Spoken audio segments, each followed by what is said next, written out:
Hello, good evening everyone. मैं doctor Swati Sharma English सूत्रा में आप सभी का स्वागत करती हूँ। और आप सबसे पहले जो है हमारा जो थंबनेल है वो देख लें। और उसमें लिखा हुआ है Elizabethan and Jacobean drama, no need to watch 10 videos. एक ही वीडियो काफ़ी है, यानी कि 10 जगह घूमने की कोई ज़रूरत नहीं है। इस एक वीडियो से आपका काम चल जाएगा। तो सबसे पहले मैं एक एक करके आपको बात बता दूँ। इससे पहले मैंने एक टेस्ट पेपर बनाया था और वो आप लोगों को टेलीग्राम पे दिया भी था। और उसमें मैंने एक चीज़ ये बताई थी कि इसमें जो डिटेल्ड क्वेश्चंस हैं वो ऐसे ही सॉल्व नहीं होंगे। वो क्वेश्चन जो है वो सॉल्व होंगे जब आप लोग जो है क्या करेंगे कि आपको जब आप उन क्वेश्चंस को कि आपको बैकग्राउंड पता होगी। तो आज मैं आपको एलिजाबेथन एंड जेकोबियन ड्रामा के बारे में बताऊंगी और उसके डिटेल्ड नोट्स हमारे टेलीग्राम पर पड़े हुए हैं। वो नोट्स उनके लिए बहुत हेल्पफुल हैं जो लोग वाक़ई में पढ़ने वाले हैं। लेकिन जो लोग पढ़ने वाले नहीं हैं, उनके लिए तो वो नोट्स किसी काम के नहीं हैं। लेकिन जो पढ़ने वाले हैं, उनके लिए वो एलिज़ाबेथन एंड जैकोबियन ड्रामा जो मैंने उसमें क्वेश्चंस भी लिए हैं, वो सारे उसमें बहुत अच्छे से उसमें उन क्वेश्चंस को भी मिक्स करके और पूरी चीज़ जो है बताई है। तो आज मैं आपको एलिज़ाबेथन एंड जैकोबियन ड्रामा के बारे में बताकर और इसके साथ ही जो वो क्वेश्चंस थे, वो मैं बताना चाहूँगी। जैसे क्वेश्चंस ये थे कि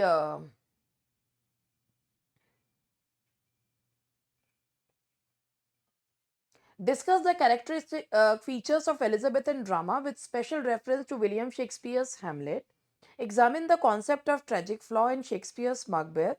How does Christopher Marlowe present the theme of overreaching ambition in Dr. Faustus? Analyze the role of revenge as a dramatic motive. So, unless you have material for that, you will not be able to write any answer. तो चलिए आपको Elizabethan and Jacobean drama समझा मेरे अपने style में। तो मैं आपको एलिजाबेथन एंड जेकोबियन ड्रामा जो है वो समझाती हूँ। तो सबसे पहले एलिजाबेथन एंड जेकोबियन ड्रामा जो है ये आपको 4 पेज के नोट्स दिखेंगे, मगर ये 40 पेज के नोट्स जो हैं कितने पेज के बैठे हैं? कितने पेज के हैं? 30-35 पेज के पेजेस के नोट्स जो हैं वो टेलीग्राम पर डलने वाले हैं जस्ट आफ्टर माय वीडियो। तो आप लोग जो है वो भी नोट्स भी देखिए और साथ के साथ समझिए भी, क्योंकि मटेरियल तो सब कुछ अवेलेबल है, पढ़ाने वाला भी ढंग का होना चाहिए ना। तो सबसे पहले चलिए Elizabethan and early Jacobean drama के बारे में समझते हैं। सबसे पहले Elizabethan age which is known as the golden age of literature. Queen Elizabeth 1558 से 1603 शी रूल्ड ओवर इंग्लैंड। अब क्वीन एलिजाबेथ जो है उसके बाद जो जैकोबियन पीरियड है 1603, यानी कि जैकोबियन पीरियड माना जाता है जेम्स फर्स्ट का period 1603 to 1625। Obviously queen Elizabeth का जो लास्ट पीरियड था उसे गोल्डन एज ऑफ लिटरेचर कहा जाता है and this term was given by CP snow. और ये ना golden age of English drama है। क्यों क्यों कहा जाता है इसे golden age of English drama? इसको समझिए। इसे इसका रीजन ये है, ये पीरियड में ना ट्रांसफॉर्मेशंस हुए थे, there were lots and lots of changes. Medieval morality इससे पहले, इससे एलिजाबेथन एज से जस्ट पहले मध्यकालीन मोरालिटी प्लेस थे। मोरालिटी प्लेस देखिए, सबसे पहले ड्रामा का जो ओरिजिन है वो धर्म से लोगों को चर्च की तरफ अट्रैक्ट करने के लिए mystery play, miracle play and later on morality place आए थे। मोरालिटी प्लेस जिसका बहुत अच्छा एग्जांपल है एवरी मैन। मोरालिटी प्लेस क्या हुआ करते थे? एलिगोरिकल फिगर्स को प्रेजेंट किया जाता था टू शो कि अगर आप एक अच्छे काम करेंगे तो आप स्वर्ग जाएंगे और बुरे काम करेंगे तो नर्क जाएंगे। तो उसमें एलिगोरिकल फिगर्स को प्रेजेंट किया जाता था और मोरालिटी प्ले का बहुत अच्छा एग्जांपल है एवरी मैन। तो ये एक साधारण से प्लेस थे, mystery, miracle and morality place, इनको कॉम्प्लेक्स प्लेस में परिवर्तित किया है एलिजाबेथन ड्रामा, एलिजाबेथन ड्रामेटिस्ट ने। ये प्लेस जो एलिजाबेथन एज में जो प्लेस आए ना बहुत कॉम्प्लेक्स होते थे, जैसे ह्यूमन बीइंग्स होते हैं, कॉम्प्लेक्स, सेक्युलर, धर्मनिरपेक्ष होते थे और साइकोलॉजिकल ड्रामास हुआ करते थे। ये ड्रामा जो है ना ये तब आए जब क्वीन एलिजाबेथ ने अपने आप को पॉलिटिकली स्टेबल कर लिया। And you know when, after the defeat of Spanish armada 1588। इसीलिए 1588 से 1603 का समय golden age of English literature कहलाता है। ये फ्लरिशिंग ऑफ ड्रामा जो है, जब क्वीन एलिजाबेथ बहुत उथल पथल थी, वैसे भी जब कोई राजा बनता है, रानी बनते हैं तो बहुत उथल पुथल होती है, और जब एक रानी आए गद्दी पे तब तो लोगों के पेट में बहुत दर्द हो जाता है। तो सोचिए क्वीन एलिजाबेथ, उनको शासन करना कोई आसान थोड़ी ना था एलिजाबेथ फर्स्ट का, but she proved her metal. और उन्होंने जो है, जब क्वीन एलिजाबेथ के इन्फ्लुएंस में फ्लरिश हुआ drama, the influence of renaissance humanism. अब ये रेनेसांस ह्यूमनिज्म क्या, किस चिड़िया का नाम है? रेनेसांस ह्यूमनिज्म ये समझिए कि रेनेसांस ह्यूमनिज्म, रेनेसांस का मतलब होता है रिवाइवल ऑफ लर्निंग, रिवाइवल। और ह्यूमनिज्म का रिवाइवल ऑफ लर्निंग, कौन सी learning? Greek and Roman learning. Humanism मानववाद। इससे पहले चाहे इंग्लैंड हो चाहे यूरोप में जो कंट्रीज थी, वो सिर्फ और सिर्फ थियोलॉजी पे यकीन करती थी, पोप पर यकीन करती थी। रेनेसांस ने जो पढ़ाई का बिंदु बनाया, केंद्र बिंदु, वो था ह्यूमन, इंसान। कि अगर स्टडी करनी है तो किसको पढ़ो? इंसान को पढ़ो। And establishment of permanent public theatres. और इसके अलावा भाई अगर आपको प्लेस देखने हैं, आप अभी अब आप हम लोग प्लेस पढ़ते हैं तो उनमें वो मजा नहीं आता जो प्ले देखने में आता है। तो वो ना, जब ऑडियंस के लिए वो थिएटर्स जो हैं वो बनाए गए, people started watching plays over there, तो वो एक अलग ही एक, उसने थिएटर को, मतलब अलग से थिएटर हाउसेस बने, अमीर गरीब सब बैठते थे। वो जो गरीब लोग होते थे वो पेनी दिया करते थे, खड़े रह के देखते थे, ओपन थिएटर्स हुआ करते थे। तो उसका फील ही अलग होता था। अब ये इससे लोग एक एक बिल्कुल थिएटर के कल्चर से एक ड्रामास बिल्कुल ट्रांसफॉर्म हुए, परमानेंट थिएटर्स बने, जैसे ग्लोब बना। सबसे पहला जो थिएटर बना था दैट वाज द थिएटर, 1576 में बना था। रेनेसांस ह्यूमनिज्म की वजह से इंसान सबसे पहले किस चीज से छूटा? Divine salvation. पहले इंसान का एक ही उद्देश्य रहता था कि अच्छे कर्म करो और मोक्ष की प्राप्ति करो।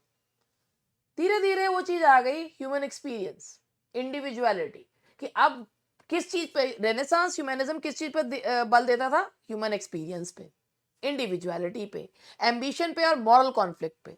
इसके अलावा जो ये एलिजाबेथन प्लेस थे, इनमें ना जो एलिजाबेथन राइटर्स पे जो इम्पैक्ट देखने को मिलता है वो रोमन राइटर्स का, कॉमेडी में प्लॉटस एंड टेरेंस का, और ट्रेजेडी में सेनेका का।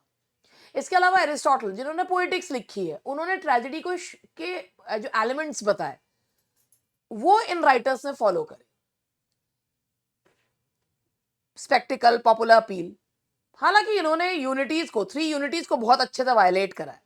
जो एलिजाबेथन पब्लिक थिएटर थे with its thrust stage, minimal scenery, बहुत कम सीनरी हुआ करती थी, और डे लाइट दिन में हुआ करते थे, मिक्स्ड ऑडियंस होती थी, अमीर गरीब सब बैठते थे। लैंग्वेज पावरफुल चाहिए थी जो मास को भी समझ में आए और क्लास को भी समझ में आए, सोलिलकीज होती थी, और डायरेक्ट ऑडियंस एंगेजमेंट, और ऑडियंस ना एंगेज रहती थी। इसमें जो इस एज के जो बहुत फेमस राइटर्स हैं, विलियम शेक्सपियर, ऐसा कोई नहीं है कि जिसने विलियम शेक्सपियर का नाम ना सुन रखा हो। क्रिस्टोफर मार्लो, जिनके बारे में कहा जाता है if there were no Marlowe there would be no Shakespeare. Kyd, Kyd को हेरेसी के आरोप में उनको हालांकि जो है अरेस्ट भी किया गया था, हालांकि he was not one of the university wits, लेकिन जिन्होंने स्पेनिश ट्रेजेडी लिखा है, Ben Jonson, father of comedy of humour as well as city comedy, and John Webster, इन्होंने ना ड्रामेटिक कन्वेंशंस को कंप्लीटली चेंज करा टू डिफाइन, इन्होंने tragedy and comedy का जॉनरा को रीशेप करा। अब एलिजाबेथन ड्रामेटिक फीचर्स को समझिए और किसके माध्यम से समझिए? हैमलेट से समझिए। एलिजाबेथन ड्रामा जो होते थे, उसके जो कैरेक्टर्स होते थे ना वो बहुत कॉम्प्लेक्स होते थे। भाई जैसे इंसान होता है वो कॉम्प्लेक्स ही तो होता है, सीधा सीधा तो इंसान होता नहीं है, इधर ब्लैक और व्हाइट तो होता नहीं है, ग्रे होता है हर इंसान। तो उसमें ना एलिजाबेथन ड्रामा जो है उसमें बहुत कॉम्प्लेक्स कैरेक्टराइजेशन होता है, मतलब हीरो की ना साइकोलॉजिकल डेप्थ समझनी होती है, ब्लैंक वर्ड्स यूज करी, सॉलिलकीज एंड सुपरनैचुरल एलिमेंट, और जॉनरा ब्लेंडिंग। जॉनरा ब्लेंडिंग का मतलब होता है ट्रेजेडी के साथ कॉमेडी मिक्स कर दी, एंड मॉरल एम्बिगिटी, जरूरी नहीं है हर प्ले का कोई मोटिव ही हो। शेक्सपियर के हैमलेट के बारे में अगर हम जानना चाहते हैं तो शेक्सपियर का जो हैमलेट है ना वो बहुत कॉम्प्लेक्स फिगर, और वो सारी इन ट्रेट्स को बताता है। हैमलेट ना एक साइकोलॉजिकली कॉम्प्लेक्स हीरो है। टू बी या not to be, that is the question. मुझे यही नहीं समझ में आता वो करे क्या। इंटेलेक्चुअल है, मेलंकलिक है, और उस समय जो मेलंकलिक टेम्परामेंट हुआ करता था ना, ये माना जाता था ये पढ़े लिखों की निशानी है। और मॉरली रिफ्लेक्टिव है, वो सोचता बहुत ज्यादा है, काम बहुत कम करता है। He is not a one dimensional figure कि अच्छा है तो अच्छा ही है, बुरा है तो बुरा ही है, ऐसा नहीं है। ये प्ले जो है ना, इसमें रिवेंज ट्रेजेडी है, स्पेनिश ट्रेजेडी की तरह। या हियर निमो is mad again, revenge tragedy है। इसमें जिसे कहना चाहिए कि कॉमिक रिलीफ देने के लिए ग्रेव डिगर सीन भी है, और इसमें मेटा थिएटर भी है। मेटा थिएटर जैसे कहते हैं play with in the play, जिसमें मर्डर ऑफ गोंजागो या द माउस ट्रैप है। तो ये सारी खूबियां एक्चुअली इससे पहले जो प्लेस हुआ करते थे वो वन डायमेंशनल हुआ करते थे। सॉलिलकीज, कॉम्प्लेक्स कैरेक्टर्स और यूज ऑफ ब्लैंक वर्ड्स, इसके अलावा जो है मतलब एक reflective melancholic hero, and we see all these qualities in Hamlet. He is a very complex personality. Hamlet speaks 7 soliloquies. And through his soliloquies, he expresses his inner trauma, his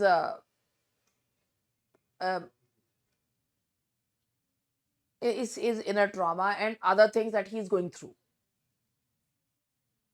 जो उसकी condition है ना कि जो है between the deep seas and जो है उसमें, वो कंडीशन जो है ना उसकी सोलिलोकीज एक्सप्रेस करती,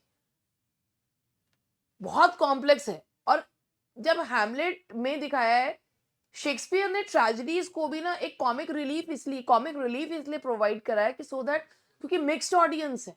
आप सोचिए एक चीज को, एक क्रोनोलॉजी समझिए कि क्यों एक मिक्स्ड ऑडियंस है। अगर आप क्लास को ट्रेजेडी दिखा रहे हैं तो they will bear that and they will be quite comfortable with that particular thing. लेकिन अगर आप मास के साथ क्लास के साथ मास भी बिठा रहे हैं तो वो बोर हो जाएंगे, दे विल वॉक आउट।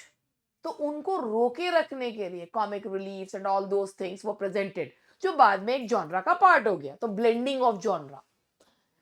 उसके बाद इसमें ना सुपर नेचुरल कैरेक्टर्स हैं। जैसे हैमलेट में, आप सभी ने हैमलेट पढ़ रखा होगा, तो हैमलेट में जो एक टोन है ना, that is foreboding tone. King Hamlet का घोस्ट जो है वो दिखाई देता है। तो जो घोस्ट इंट्रोड्यूस करना, क्योंकि जो एलिजाबेथन राइटर्स थे, they were very much influenced by the Senecan writer, by the Roman writer Seneca. तो ये जो घोस्ट दिखाने का ट्रेडिशन है, ये सेनेका का रिवेंज ट्रेडिशन है। हैमलेट ना बदला लेने में हिचकिचा रहा है। ये जो उसकी हेजिटेशन है ना, इसी की वजह से टीएस इलियट ने कहा कि हैमलेट में आर्टिस्टिक फेलियर है, because it doesn't have objective correlative. तो हैमलेट ये प्रॉब्लम क्यों फेस कर रहा है, क्योंकि वो मॉरली रिफ्लेक्टिव है। The Elizabethan fascination with appearances versus reality, और इसके अलावा जो appearances faces can be deceptive, political corruption और अनसर्टेनिटी जो है वो थ्रू आउट द प्ले दिखाई गई है। तो all these characters are truly found in Hamlet. उसके बाद बात करते हैं ट्रैजिक फ्लॉ की, जो कि है मकबेथ में। अब ये ट्रैजिक फ्लॉ क्या होता है, देखो भाई, ये ट्रैजिक फ्लॉ का कॉन्सेप्ट जो है उन्होंने नहीं दिया, उन्होंने एरिस्टोटल ने जो कॉन्सेप्ट दिया था दैट वाज हमर्शिया। अब हमर्शिया क्या होता है, हमर्शिया का मतलब होता है मिसिंग द मार्क या error in judgement. Missing the mark या एरर इन जजमेंट, उसमें बेचारे हीरो का कोई लेना देना नहीं होता कि हीरो बाय डिफॉल्ट ऐसा, ये तो मिसिंग द मार्क है, कई बार आप जज नहीं कर पाते। लेकिन ये ट्रैजिक फ्लॉ ये आया एलिजाबेथन राइटर्स ने दिया, बेसिकली शेक्सपियर। शेक्सपियर के हीरोज जो होते थे वो बाय डिफॉल्ट फ्लॉड हुआ करते थे, बहुत बढ़िया होते थे, एक उनके अंदर कमी होती थी जिसकी वजह से उनका डाउनफॉल होता। मकबेथ में शेक्सपियर ने जो प्रेजेंट किया है वो हमर्शिया या ट्रैजिक फ्लॉ है, वॉल्टिंग एम्बिशन, ओवर रीचिंग। मकबेथ जो है एक नोबल वॉरियर, मगर वो बहुत ज्यादा excessive, he is excessively greedy for power. कहीं ना कहीं हमें इसमें जो एक झलक देखने को मिलती है वो टम्बरलेन की या ओवर रीचिंग प्रोटैगनिस्ट की देखने को मिलती है, मार्लो के। वो ना पावर चाहिए उसे, तो वो क्या करता है, मॉरल, सोशल, डिवाइन लॉ सब तोड़ देता है। जो विचेस हैं वो प्रोफेसी करती है, बट वो एम्बिगियस है। 3 विचेस हैं, वो एम्बिगियस हैं, उन्हें वियर्ड सिस्टर कहा गया है, but they were only temptations, they were not decision makers. वो कहते हैं ना कि भाई आपको क्या चुनना है उससे पहले वो आपका कॉन्शियस डिसाइड करता है, आपका सबकॉन्शियस डिसाइड करता है कि what you have to go through. तो टेम्पटेशन में आना तो बहुत आसान काम होता है।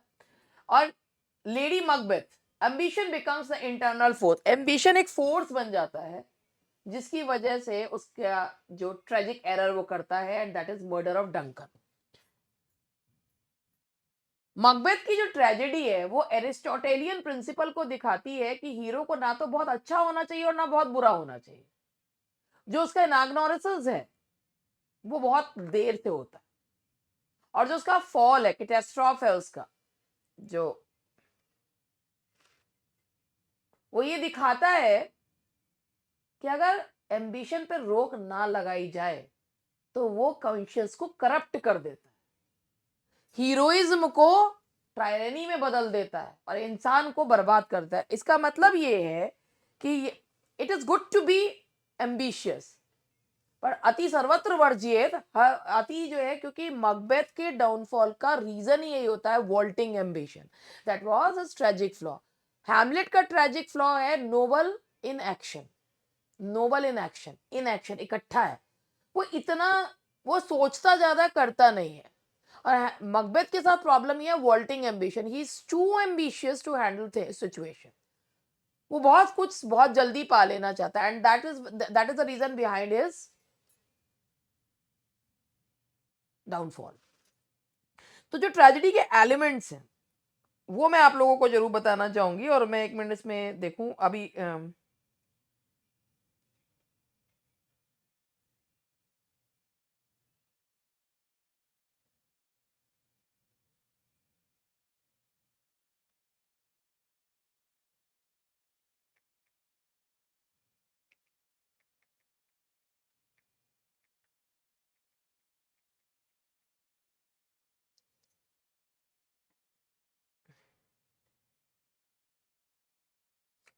हाँ जी। तो जैसे अगर हम बात करते हैं, अगर आप एरिस्टोटल ने जो कॉन्सेप्ट दिए हैं ट्रेजेडी के, अगर हम सबसे पहले ट्रेजिक हीरो जो होता है, और एक ट्रेजिक फ्लॉ या हमर्शिया। अभी आपको मैं एक और चीज बताती हूँ, हमर्शिया जो होता है ना, वो होता है मिसिंग द मार्क या error in judgement. Tragic flaw का मतलब होता है कि जो होता है कि ट्रेजिक या हमर्शिया और ट्रेजिक फ्लॉ को सिनोनिमस समझ लिया जाता है, लेकिन ट्रेजिक फ्लॉ होता है बाय डिफॉल्ट हीरो के अंदर होता है, जबकि जो एरर इन जजमेंट और मिसिंग द मार्क होता है ना, उसमें हीरो का कोई लेना देना नहीं होता। तो उसके बाद ये जो एनाग्नोरिसिस है, ये मतलब जो रिकॉग्निशन, और पेरिपीटिया होता है सडन रिवर्सल इन फॉर्च्यून। उसके बाद आपका कैटास्ट्रॉफ, कैथारसिस, एंड डाउनफॉल जो है वो दैट इज कैटास्ट्रॉफ।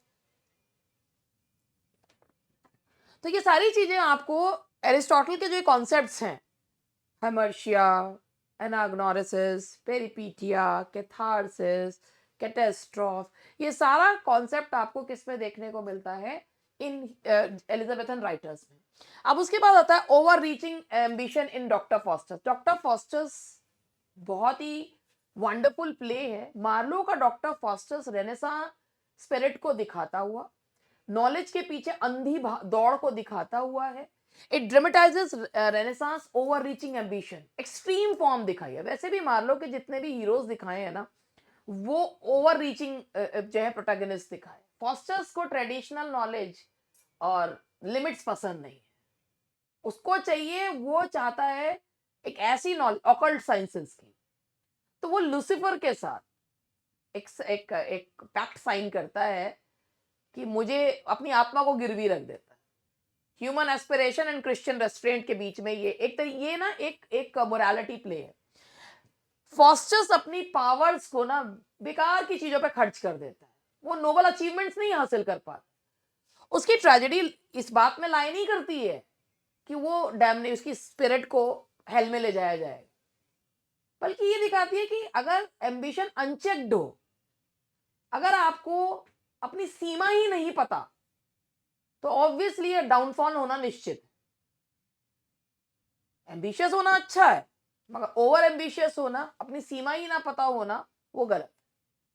तो यहाँ पर उन्होंने यही चीज दिखाई। मार्लो ने इसमें रेनेसांस बिलीफ को क्रिटिसाइज भी किया है कि if somebody is ambitious, he should not divorce himself from moral responsibility.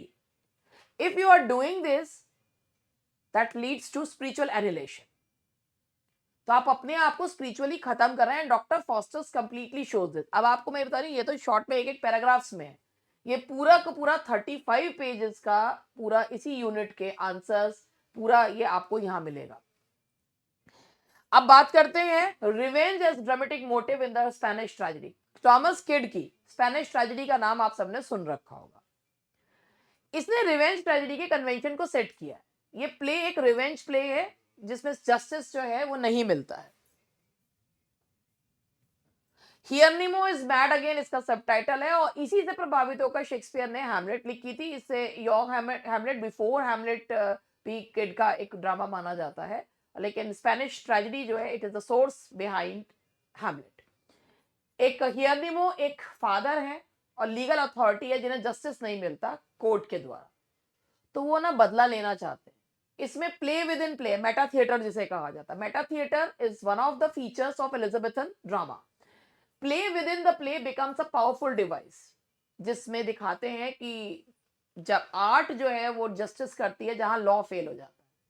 Kid ने रिवेंज को दिखाया है मॉरली एम्बिगियस दिखाते हैं। वैसे भी कहते हैं ना, revenge is a dish best served cold.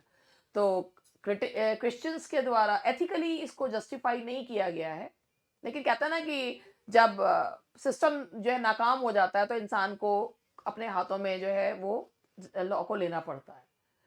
तो इसके बाद Spanish tragedy is the basis, is the foundation stone on which Hamlet stands.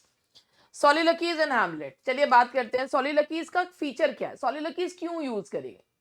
सोलिलोक्वीज Elizabethan drama का एक की फीचर था और हैमलेट ने उन्हें क्यों यूज किया है, जस्ट टू एक्सप्रेस, मतलब हैमलेट ने उन्हें यूज किया है। हैमलेट ने बहुत एक्सेप्शनल डेप्थ के साथ यूज किया है। हैमलेट की सोलिलोक्वीज उसके इनर ट्रॉमा, उसके कॉन्फ्लिक्ट को दिखाते हैं। द फेमस टू बी और नॉट टू बी, यानी कि जीऊं या मर जाऊं, ये जो एक सोलिलोक्वी है ये रिवेंज प्लॉट को एलिवेट करती है। And because he is not a bad person, तो ही वॉज जस्ट, तो कहना चाहिए कि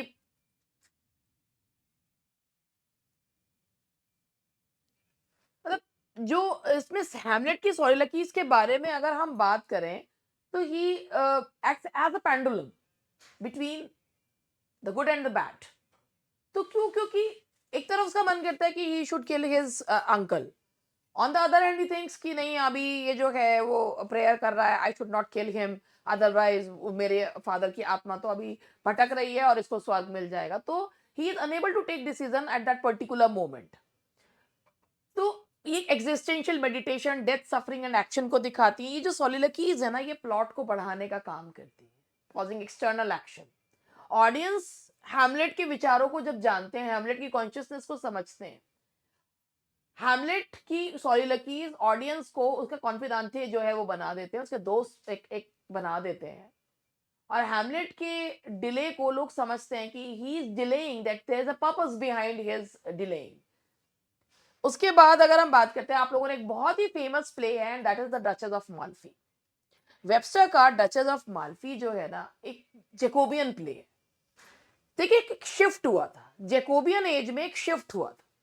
क्या शिफ्ट हुआ था, let me tell you first, तब उसके बाद आगे बढ़ेंगे।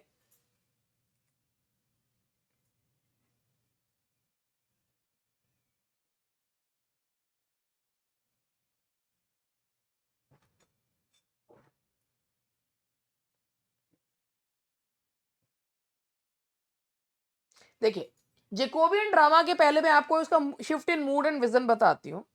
जब जेम्स फर्स्ट गद्दी पर आए 1603 में, और ड्रामा जो है वो जेकोबियन फेज में एंटर हुआ, वही लोग जो लॉर्ड चैम्बरलेन्स मेन थे, यानी कि शेक्सपियर का जो ग्रुप जो कि लॉर्ड चैम्बरलेन मेन के रूप में जाना जाता था, फिर किंग्स मेन के रूप में जाने लगा। तो एलिजाबेथन ड्रामा जो थे, they were energetic and outward looking. Jacobean drama is darker, cynical and deeply introspective. Darker, cynical, and deeply introspective. The Jacobean period was troubled by political uncertainties, court corruption, and religious anxiety and social unrest. And all these things are mirrored in Jacobean drama: social unrest, political unrest, religious anxiety. And the dramas that were written uh, during Jacobean period, they mirror the pessimism of society. They mirror that disillusionment and pessimism. जितने भी ये Jacobian dramatist थे, they were fascinated by evil, decay, and psychological complexity. Their plays explore extreme emotions, and that's what we see in the Duchess of Malfi. John Webster की जो Duchess of Malfi है, ये it's bleak Jacobean vision of corrupt world. As I have told you earlier कि जो Elizabethan drama थे, they were exuberant, they were energetic, and they were not as bleak as Jacobean dramas. और कहते हैं ना कि लिटरेचर अपनी as को रिप्रेजेंट करता है, तो this age was marked by pessimism and disillusionment, and these play mirror the same things. Ferdinand and Cardinal embody aristocratic and religious corruption. इसमें जो दो भाई हैं, फर्डिनेंड एंड कार्डिनल, वो बिल्कुल रिलीजियस करप्शन, वो एरिस्टोक्रेटिक करप्शन को दिखाते हैं. वो अपनी ही सिस्टर को, डचेस को, उसके हक को हड़पने के लिए उस पर वायलेंस ट्रे करते हैं. वेबस्टर ने इसमें साइकोलॉजी का टॉर्चर दिखाया है. Madman, wax corpses, imprisonment, physical violence, ये दिखाया है. सैडिस्टिक प्लेजर जो है कैसे मिलता है. डचेस अपनी डिग्निटी को मेंटेन करती है, एक ट्रैजिक सिंबल बन जाती है वर्च्यू का. ये प्ले जो है ना, मैंने अभी बताया कि this play reflects Jacobean pessimism and disillusionment. अब बात करते हैं सटायर एंड वोल्पोनी. तो इससे पहले मैं आपको यहां पर ये बताऊं कि मेजर ड्रामेटिस्ट जो इसमें थे वो Ben Jonson, John Webster, Middleton और जॉन फोर्ड थे. अगर हम बेन जॉनसन की बात करते हैं तो बेन जॉनसन ने ना कॉमेडी ज्यादा बेहतर लिखी है एज कंपेयर टू ट्रेजेडी. और Ben Jonson he was the first unofficial poet laureate. Ben Jonson ने एक कंट्रास्टिंग ट्रेडिशन दिखाया है जेकोबियन ड्रामा में. Contrasting, he is known as the father of comedy of humour. He was a classicist in temperament, और उनकी जो comedy of humour है, वो ऐसे कैरेक्टर्स को पोर्ट्रे करते हैं, they the characters are obsessed with single emotion. और जैसे इनका अब व्हाई सटायर्स आर जो why writers write satires. Satires का एक पर्पस ही यही होता है कि सोसाइटी को सुधारना. Satire is not on someone special. Satires लिखे जाते हैं टू चेस्टाइज द सोसाइटी. तो वोल्पोनी में बेन जॉनसन ने सटायर यूज किया है to expose greed, hypocrisy and moral degradation through exaggerated characters. Single obsessions है. कॉमेडी ऑफ ह्यूमर में एक ही चीज होती है, सिंगल ऑब्सेशंस होते हैं. जॉनसन ने लेगेसी हंटर्स ये दिखाया वोल्पोनी में कि किस तरीके से लोग जो है ना एक दूसरे का बेवकूफ बनाते हैं. एनिमल सिंबलिज्म दिखाए, Volpone the fox, Mosca the fly, Voltore the vulture, reduces human beings को प्रीडेटर्स पे कन्वर्ट कर दिया कि जब मौका मिलता है ना तो इंसान के अंदर पाशविक प्रवृत्ति जग जाती है. शेक्सपियरियन कॉमेडी की तरह नहीं है ये. वोल्पोनी जो है ना एंड्स विद सीवियर पनिशमेंट. वोल्पोनी में कैरेक्टर्स को पनिशमेंट मिलती है, जबकि शेक्सपियरियन कॉमेडीज में डिनूमे होता है, यानी कि एवरीथिंग इज अनरावल्ड. तो जॉनसन का एक बिलीव था पोएटिक जस्टिस में, अच्छे के साथ अच्छा और बुरे के साथ बुरा. Appearance and reality in ऑथलो. देखो भाई, अपीयरेंस वर्सेस रियलिटी ऑथलो में दिखे. ऑथलो को कहा जाता है डोमेस्टिक ट्रेजेडी के रूप में जाना जाता है ऑथलो को. तो मैं अब इसके बारे में भी समझा के आप लोगों को आगे बढ़ती हूँ.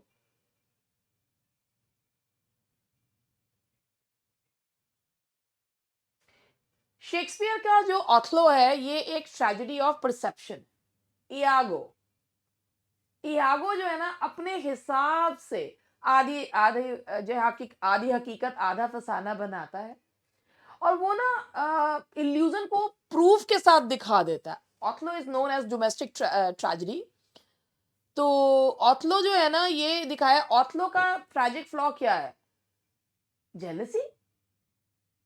वो जिससे प्यार करता है उसको यकीन दिला दिया जाता है कि योर वाइफ इज इनफिडेल, और वो मावला सा मान भी लेता है। This play exposes the fragility of human judgement and the devastating consequence of misinterpretation. ये प्ले ये बताता है कि एक बात का बतंगड़ बनते हुए कितनी देर लगती है। द हैंकर चीफ, एक छोटा सा हैंकर चीफ जो है वो बताता है किस तरीके से डेस्डेमोना की मृत्यु को तक ले जाता है। इसके बाद एलिजाबेथन ड्रामाज में एक एक कैरेक्टर होता है फूल। फूल तो वो कहने को होता है, ही मतलब थ्रू आउट द प्ले जो सबसे ज्यादा वाइजेस्ट पर्सन होता है वो फूल होता है। अब किंग लियर में अगर आप लोगों ने किंग लियर पढ़ी है तो उसमें किंग लियर जो है वो बहुत फिलियल इनग्रैटिट्यूड पर आधारित वो प्ले है, और उसमें किंग लियर जो है वो एक ऐसे व्यक्ति दिखाए हैं कि जो अपना अच्छा बुरा नहीं समझते हैं। तो फूल उसमें फंक्शन करता है ट्रुथ टेलर। फूल क्लियर को उनकी गलतियां बताता है, conscious and emotional guide through riddles and satire. वो लियर की फॉली को बताता है। और फूल जो है ना, सिर्फ फूल ही एक ऐसा व्यक्ति है जो सच बोलता है। His loyalty contrasts with filial betrayal, and his presence catalyzes Lear moral weakening. Symbolically, the fool represents wisdom, masked as folly and disappear. फूल जो है ना वो सबसे ज्यादा इसमें दिखाया है। फूल जिस भी इसमें दिखाया, चाहे वो टचस्टोन हो, चाहे वो किंग लियर में फूल हो, ये वो कैरेक्टर्स दिखाए हैं जो सच बोलते हैं, जो कॉन्शियस राइज करने वाले होते हैं। इसके बाद मैं आप लोगों को और चीज बताना चाहूंगी।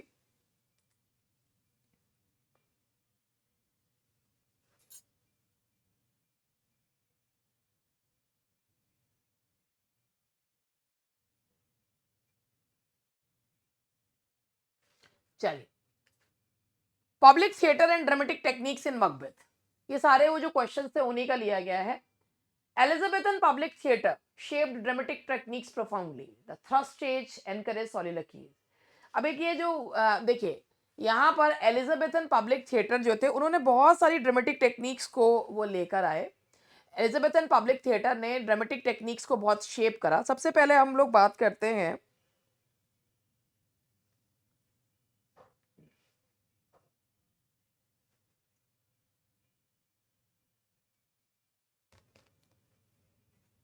देखिए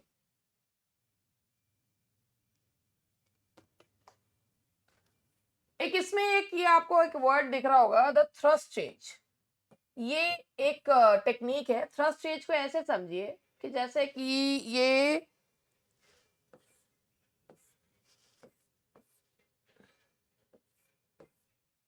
ये बीच में स्टेज है और तीन तरफ से लोगों के बैठने की व्यवस्था है। इसे थ्रस्ट स्टेज कहा जाता है। इससे क्या होता है ना, ऑडियंस के साथ कनेक्शन जो है वो बहुत अच्छे से बनता है। तो एलिजाबेथन पब्लिक थिएटर में जो ड्रामेटिक टेक्निक्स यूज की गई हैं, द थ्रस्ट स्टेज, तीन साइड से ऑडियंस से घिरा हुआ स्टेज। इससे क्या है, एनकरेज सॉरी लकी, जनता बहुत ज्यादा पार्टिसिपेट कर सकती है। रैपिड सीन चेंजेस, सीन लगातार चेंज होना, और डायरेक्ट ऑडियंस आपके साथ एंगेज रहती है। मकबेथ में शेक्सपियर ने यूज की है यूज लैंग्वेज रादर। मकबेथ में ना सीनरी बहुत कम है, लैंग्वेज बहुत पावरफुल है टू क्रिएट एटमॉस्फेयर। मकबेथ जो प्ले है ना उसे स्कॉटिश प्ले कहते हैं, कर्स्ड प्ले कहा जाता है। Darkness, blood, storms and supernatural terror बताए। मिनिमल स्टेजिंग, अगर स्टेज पे ना प्रॉप्स बहुत कम होते हैं तो एक साइकोलॉजिकल प्रेशर क्रिएट करते हैं। और इसके साथ ही सोलिलोक्वीज एंड असाइड जो है वो compensate for the lack of, क्योंकि सोलिलोक्वीज और असाइड जब आ जाती है ना तो जो प्रॉप्स नहीं भी है ना उसे कवर अप कर लेते हैं।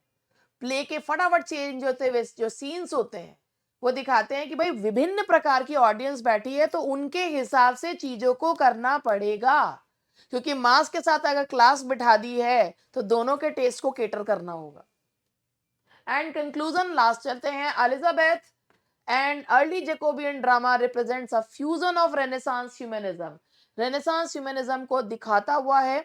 क्लासिकल इन्फ्लुएंस है, क्योंकि लेकिन जो रेनेसांस और जो एलिजाबेथन राइटर्स थे और जो जैकोबियन राइटर्स थे, ये लोग रोमन राइटर्स से प्रभावित थे। Tragedy, revenge, satire, psychological realism, playwrights ने एम्बिशन, जस्टिस ये सब दिखाया है। जो वर्क्स थे इनमें जो हमने डिस्कस करे हैं, Hamlet, Macbeth, Doctor Faustus, Spanish tragedy, Duchess of Malfi, ये सारे के सारे जो हैं बहुत जो पावरफुल राइटर्स के द्वारा लिखे गए हैं, यूनिफाइड ड्रामेटिक ट्रेडिशन को बताते हैं। तो ये जो बेसिकली जो आपको इसमें है, both Elizabethan and Jacobean drama, जो थीम्स इसमें कुछ कॉमन थीम्स है, ambition, power, revenge and justice, madness, corruption, love and betrayal, and the conflict between individual desire and social order. देखिए जो चेंज हुआ है ना, एलिजाबेथन एज में जो चीज, जो थीम सेम थी, एलिजाबेथन और जैकोबियन ड्रामा की थीम सेम है, मगर जो ट्रीटमेंट है ना वो अलग है। जहां एलिजाबेथन एज में ड्रामा को ट्रीट करा गया कॉन्फिडेंस एंड एक्सपेंसिवनेस के थ्रू, वहीं पे जैकोबियन ड्रामा में उसी थीम को ट्रीट करा गया है विद डार्कनेस एंड पेसिमिज्म। तो दिस इज क्या कह भाई, शेक्सपियर के साथ ही modern English literature, modern English का जन्म हुआ। तो ये कह सकते हैं कि Elizabethan and Jacobean drama mark the beginning of modern drama, birth of modern English drama. तो here I rest. I hope कि आपको यहाँ तक जो समझ में आया, और अब आप इसके नोट्स जो हैं वो डाउनलोड कर सकते हैं हमारे टेलीग्राम से। टेलीग्राम का लिंक नीचे डिस्क्रिप्शन बॉक्स में दिया हुआ है, ज़्यादा से ज़्यादा लोग जुड़े और आप लोग नोट्स को ले सकते हैं। ये नोट्स आपके केवल इसी में ही नहीं, यूपी, टीजीटी, पीजीटी, एलटी में भी काम आ सकते हैं। तो जो लोग एक फॉर्म भरते हैं वो 10 और भी भरते हैं, तो आप लोग इसके साथ DSSB में भी काम आ सकते हैं। तो आप लोग इसे यूज़ करिए और बस कमेंट करिए, लाइक करिए, शेयर करिए। वैसे तो मैं कहती नहीं हूँ, मगर कह भी देती हूँ। Bye bye.